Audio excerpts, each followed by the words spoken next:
An 80-year-old who knocked down several children outside their school in Liverpool has been banned from driving for life. A court heard today that Norma Stokes' car was simply out of control and that lives had been changed forever. Mrs Stokes, a retired nurse, was spared a jail term, but the judge said that the government needs to urgently review the issue of older drivers and how it can be ensured that they're safe to stay on the roads. Suzanne Haley reports. Described in court today as a scene of chaos, shock and horror. This was shortly after 80-year-old Norma Stokes' car ploughed into 8 children as they left school. She'd mistaken the brake for the accelerator.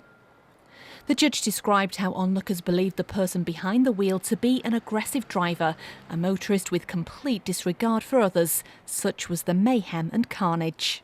But the driver was not that person. Instead, it was an elderly woman, shocked and confused by what had happened. Today, Norma Stokes walked free from court after being handed a 2-year suspended jail sentence. No sentence this court could have passed will change what has happened, and the focus for the families is on going home now and having to pick up the pieces because it doesn't end for them here today. It ends here today for Norma Stokes, not for these families. The incident left 8 girls injured, 5 seriously so, 1 brain damaged. One family statement described the devastating effects on the victim and her family. Another spoke of their turmoil and said it was an accident that should never have happened. Norma Stokes was described in court as a woman of impeccable character with an unblemished driving record.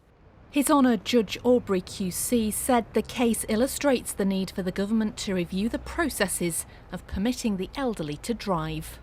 Current rules require those over the age of 70 to renew their licence every 3 years, providing there are no medical issues.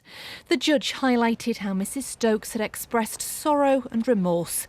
That, he said, she would have to live with for the rest of her life. Suzanne Haley, BBC North West Tonight at Liverpool Crown Court. Well, let's talk about the issue of older drivers with Kevin Delaney. He's the head of road safety for the Institute of Advanced Motorists and joins us now. Thanks ever so much, Mr Delaney, for your time this evening. At the moment, it's just a case of renewing every 3 years over the age of 70. Do you think the law does need changing? I think it rather depends on what we're trying to achieve.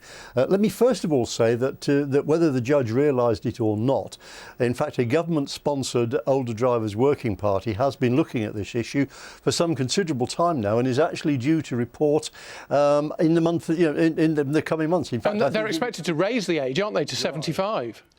I have no idea what they're going to recommend. Certainly, the UK's age is a little bit lower, if you like, than many of the other European nations. So that I suppose is a possibility. And certainly, if you think about it, that the fact that anybody can apply for a driving licence and apply to renew a licence, without any form of medical evidence of their health or eyesight, does seem a little strange. But only time will tell what they decide to do.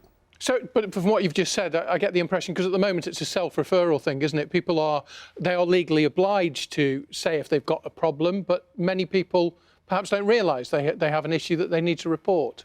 That certainly is something of a problem. If you think about it, the ageing process is gradual and cumulative, and very often it's not until a problem is really quite sort of advanced and pronounced that individuals even realise that they have such a problem. I mean, eyesight begins to deteriorate, I understand, round about the age of 25 or 30. And so by the time you get to the age of 70, your eyesight has been deteriorating for well over half your life. So, yes, I think that there are issues such as that, yes. So, in a word, yes is what you're saying. The rules do need to be looked at again, whilst appreciating that people value their independence.